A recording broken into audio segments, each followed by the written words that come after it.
Hi, in this video I will explain OLSR, Optimized Link State Routing Protocol, used in mobile ad hoc network. In wired network, our routing protocol divided into two major categories: distance vector and link state. In distance vector, every node transmits information about distance with every other node. So these distance actually count in the number of hops. And in link state, every node transmits its neighbors information in a form of what is the state of its links. So before going for OLSR, we will see what are the disadvantages, what are the drawbacks of link state routing. OLSR actually is a extension of link state routing protocol. So how link state routing works? In this routing, every node initially they are not aware of each other, so every node transmits some message. So we can say these are hello message. So after some time, every node will be having an idea about its neighbors, and then these nodes transmit this information to their neighbors. So B is actually connected to A and D. B is only aware with existence of A and D, so B will send this information to A and D. Now D will send this information further. So actually here the mechanism is used is flooding. Whenever a node receive anything, that node again rebroadcast it, so that another node also having this information. So when a sender receive its own message, this sender would know I have already transmitted this message, so now B will not transmit this message. So here B will stop. So this is the stopping criteria for LSR. Now after some time, every node will be having this message. So we have considered node B transmission. Now say node A transmitting its information that he is connected with B and C. So node A will broadcast this information to its neighbors, and their neighbor will broadcast it again. So on the basis of this information, what node C will deduct that A, B and D and C is connected to A. So it will create its topology on the basis of received message. B also will create its partial topology. So after some time, every node on the basis of A and B information, they will create a partial topology, partial network configuration. And after some time, every node will be having the complete view of network. And once every node have this complete view of network, in order to find a route from a node to another node, they use a variant of Dijkstra algorithm. Now what is the problem in this routing protocol? When a node send this information also known as LS advertisement. So these information actually flooded. They actually use flooding mechanism, and this flooding mechanism, a particular packet is retransmitted number of times.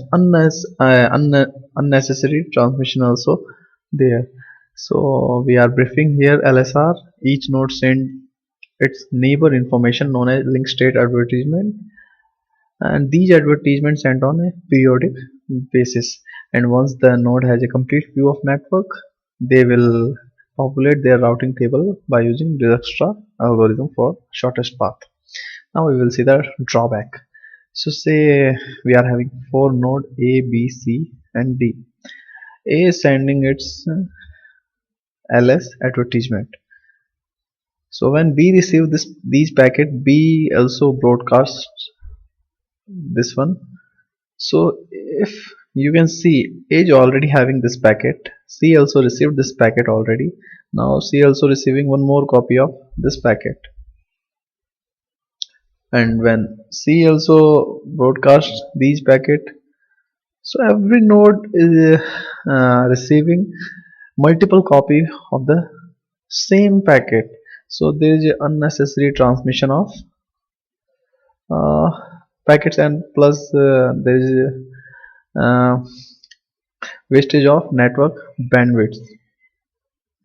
So in order to remove these problem, OLSR is devised. So in OLSR, the major difference in the flooding mechanism. So here we will see what is the OLSR. So in OLSR, it avoid unnecessary transmission of LS packets. It means once a packet is transmitted to a node, that node will not receive another copy of the same packet. How it is done in OLSR? Every node select from its neighbors uh, who can transmit, who can rebroadcast packet. So those node actually known as MPR. We will see the working of MPR and MPR selection algorithm later. And here only MPR can retransmit, other node don't transmit. So say for example node A having neighbor B, C and D, and A is saying node C is the MPR. So whatever packet sent by A, B, C, D will receive those packet, but only C will rebroadcast that packet again. B on and D will not transmit. So here is some terminology used in OLSR. So first is the neighbor node. What is the neighbor node? A node which say we are considering A. So any node that can be heard by node A is known as neighbor node. So we can say H, F, G, C, B are the neighbors of A. They are directly heard by node A. So these are the neighbor node. Uh, to hop neighbor. So in short, we can say if a neighbor and the node having distance of 2 hop, we can say that node is a 2 hop neighbor of the another node. So for example, so the another definition we can say node which can be heard by neighbor. So in the previous slide we have seen H, F, G, C, B are the neighbor node. So node which can heard by these nodes. So we can say I heard by S. So I is the 2 hop neighbor. J is the 2 hop neighbor. D is the 2 hop neighbor. E is the 2 hop neighbor. Now there is one more thing. If we follow this definition, node which can be heard by neighbor. So C node also heard by B. So according to this definition, C also a 2 hop neighbor. Plus B also can be heard by C. So B also a 2 hop neighbor. Plus all the neighbors of A can also hear A itself. So node which can be heard by neighbor, so H can hear A as well. So th these nodes are neighbors plus BC. So these nodes actually constitute 2 hop neighbor set. Any node which can be heard by neighbor. So these are the 2 hop neighbor of A. I, J, A, B, C, E, D. Strict 2 hop neighbor. What is the definition? Node which can be heard by neighbor excluding node itself and its neighbor. So in the previous slide if we see these are the 2 hop neighbors. So if we exclude node itself which is A and neighbor of A, so which is B, C, so the remaining is known as strict 2 hop neighbor, and which are I, J, E and D. So this is strict 2 hop neighbor. Multipoint replay. A node which is selected by its 1 hop neighbor. So say node A can select from its 1 hop neighbor that which node can retransmit their broadcast message. So say A select H, G, B. So now whatever message A is sending to its neighbors, all neighbors receiving them, but only H, G and B are rebroadcasting those packets. Again F and C, they are not retransmitting those packets. So node HGB which can retransmit, which have permission to retransmit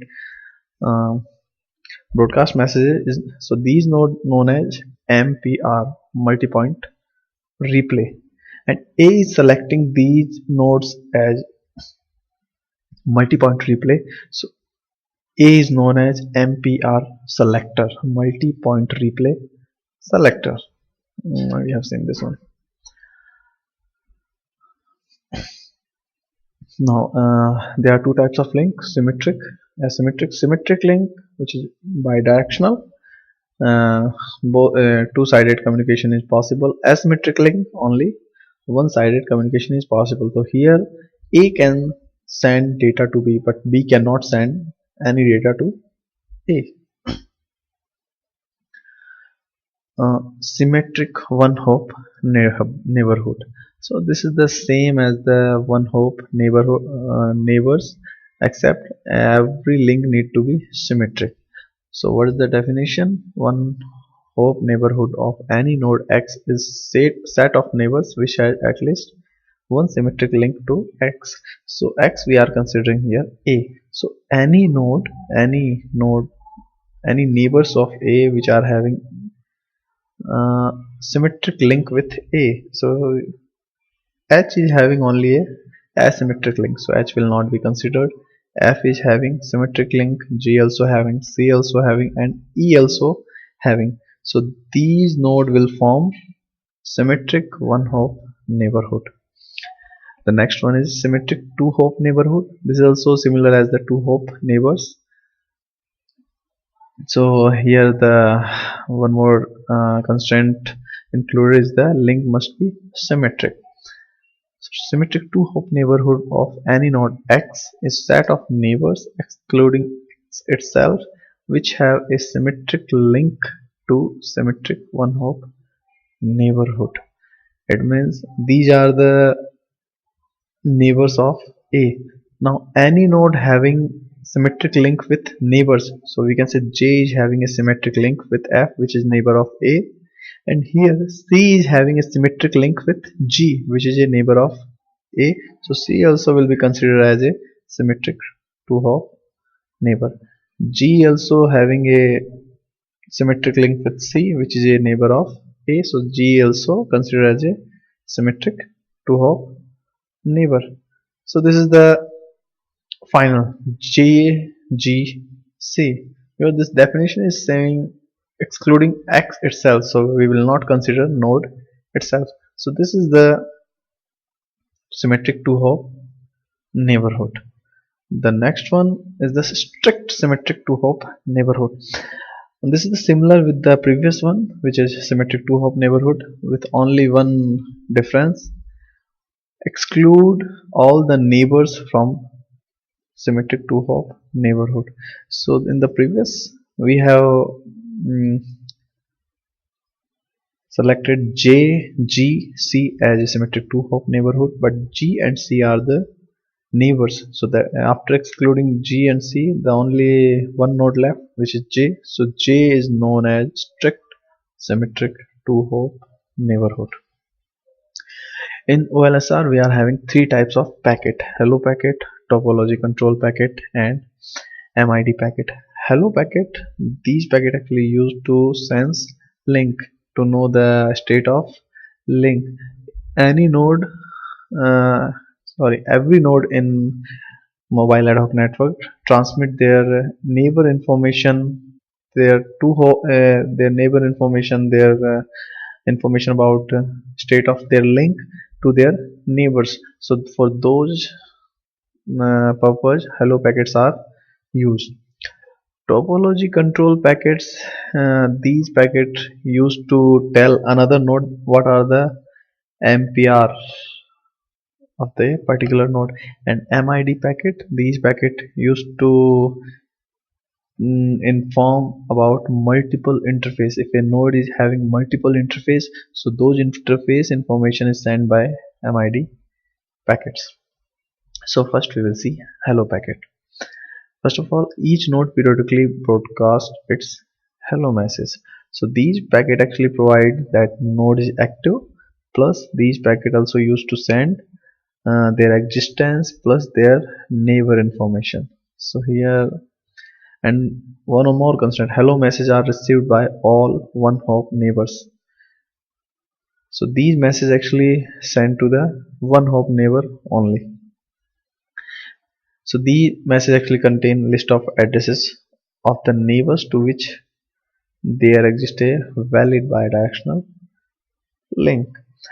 And whenever a node receive a hello message, each node construct its MPR selector table. We will see how every node select their MPR. So how hello packet works? Say this is the mobile ad hoc network of 4 nodes A, B, C, D. So first of all, D will send hello packet to its neighbors. So when C and B receive these packets, C and B would know that D is a neighbor of C and B. So C will find out D is my neighbor and I'm directly receiving this packet. So D is the one hop neighbor. B also find out the same information. Now C will prepare hello message. C will send this message to D and A. So hello message only can be received by one hop neighbor. So A also will insert an entry that C is my one hop neighbor, and D also will insert one entry that uh, this is actually A. This is not this is actually A. Sorry, this is C actually, because C is sending this information. So D will find out C is my one hop neighbor. A also will find out C is my one hop neighbor. Now A will send hello message. So C, B will find out A is also their one hop neighbors, and they will update their information neighbors table. And B will send this information. So this is C and B. Okay. So after exchanging hello message, after a time every node will stabilize their neighbors information. So C will be having information one hop neighbors are D and A, B having D and A, D having CB, and A having B and C. Now these node also send these information to their neighbors.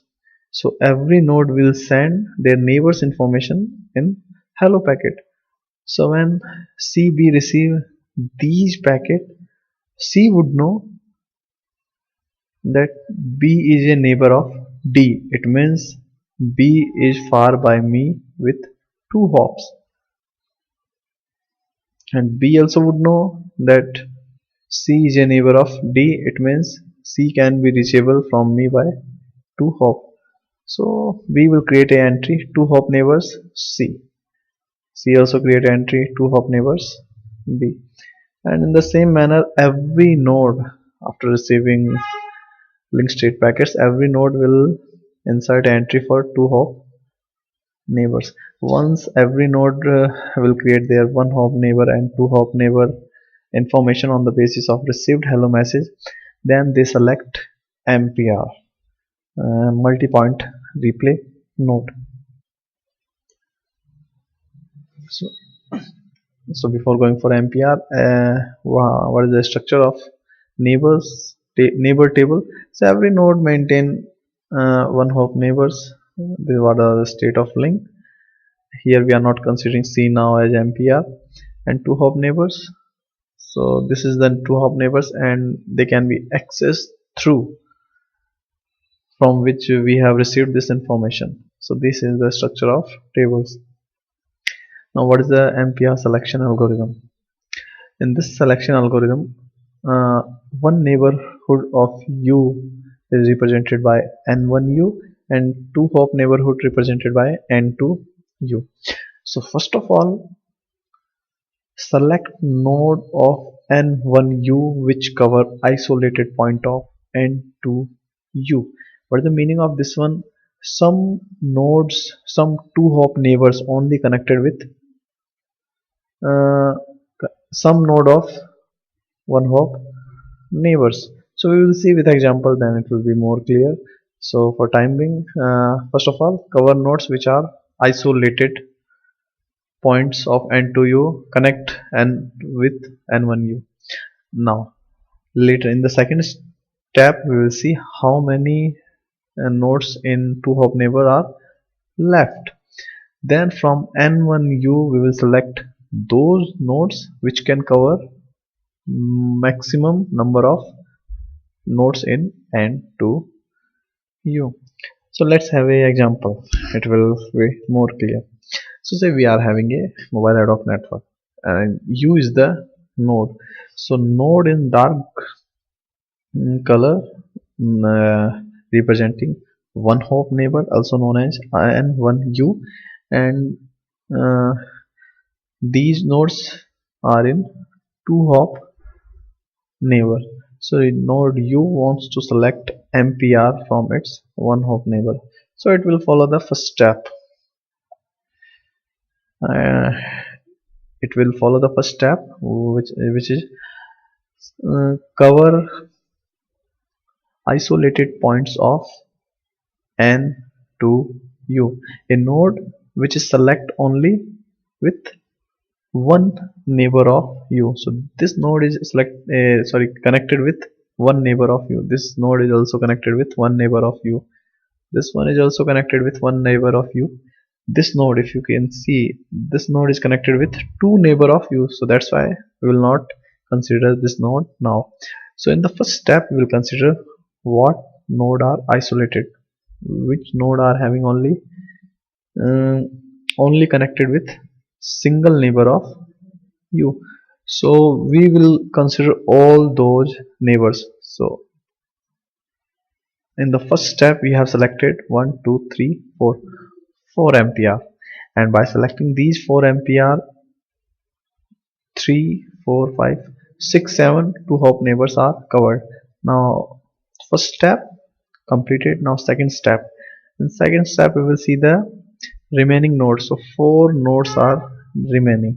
Now in order to cover these 4 nodes we have to select a node in such a way which can cover maximum number of these nodes. So if we select this node, uh, which is already selected as mpr, so this node can also broadcast a message to this one, so it will be covered by this node. Now we will come here. This second hop neighbor is connected with two neighbors. Now if we will select this first hop neighbor as a mpr, it can cover this node plus this node. So now these are two covered by using this one. So this node also considered as a ampere. So u node having 1 2 3 4 and 5 ampere. Okay, so this is the uh, how it's showing. These two nodes are left. We are having these three neighbors. So which one we should select? We will select this one. We can cover only one neighbor, one two hop neighbor. If we select this one, we can cover only one two hop neighbor. But if we select this one as a ampere, it will cover both neighbors. So these are the two steps. First, try to cover isolated two hop neighbor. Second step, then we will consider remaining two hop neighbor and try to select ampere from first hop neighbor in such a way which can cover maximum number of two hop neighbors. Hope you understand this one. So finally we are having 1 2 3 4 5 ampere. This node covering both, this node covering both, this node covering 3, this node covering this one, this node covering 1 2 3. So we will see this ampere selection algorithm in our topology. So node A having one hop neighbors B and C and two hop neighbors D. So how it will select? MPR. So it will first follow the first rule, which is try to cover isolated node, isolated two hop node, and which are the isolated two hop node which are having only connection with single neighbor, but node D is connected with two neighbors. So there is no first step. Now we will come to the second step. Second step says try to cover maximum number of two hop node. So if we select C as MPR, it can cover D. We can select here B as also a MPR. So here we are going for B. So node B has been selected as MPR. Now whatever message sent by A, those messages will be received by B and C, but B will retransmit those messages to D. So only one copy will be received by D, and this is a advantage over link state routing protocol. Uh, so when every node select their MPR, these information actually need to be transmitted to another node, so that another node also having the information about the which node is the MPR of which node. So topology control message, this is the second type of message used to send MPR selector information. These messages actually contain MPR selector. MPR selector, a node who select MPR, and another one is the sequence number.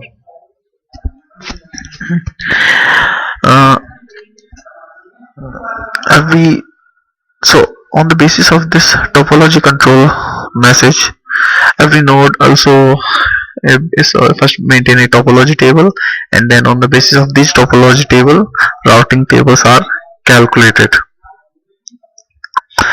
So this is the information built by on receiving topology control message. This is the destination address, this is the destination MPR select a sequence number. So this sequence number actually works as timestamp on what time this information has been received, and this is the holding time which will specify for how long a particular entry need to be in table. So let's take an example. It will clear this concept. Here A, B and C connected to M, Y, Z all are having symmetric link. So A, B and C all are having two Y and Z as a two hop neighbors, and only way to reach these one is M. So A, B, C, three of them will select M as a MPR. Okay, now TC message, topology control message, only sent by MPR. So what M will do, M will send this information to Y and Z. We are not considering here holding time, so it will send that okay, here we are considering XYZ, which is actually A, B and C. So this is A,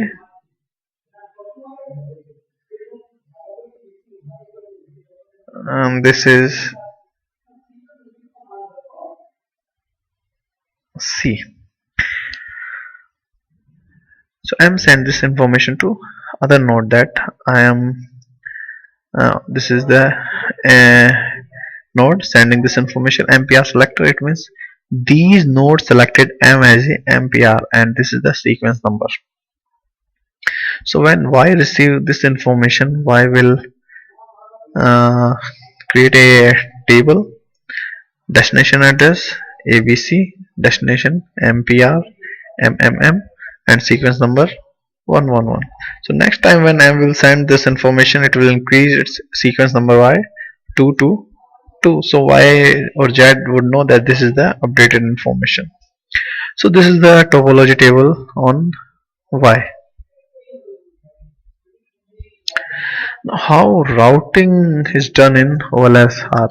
So every node maintains a routing table which is built upon topology table.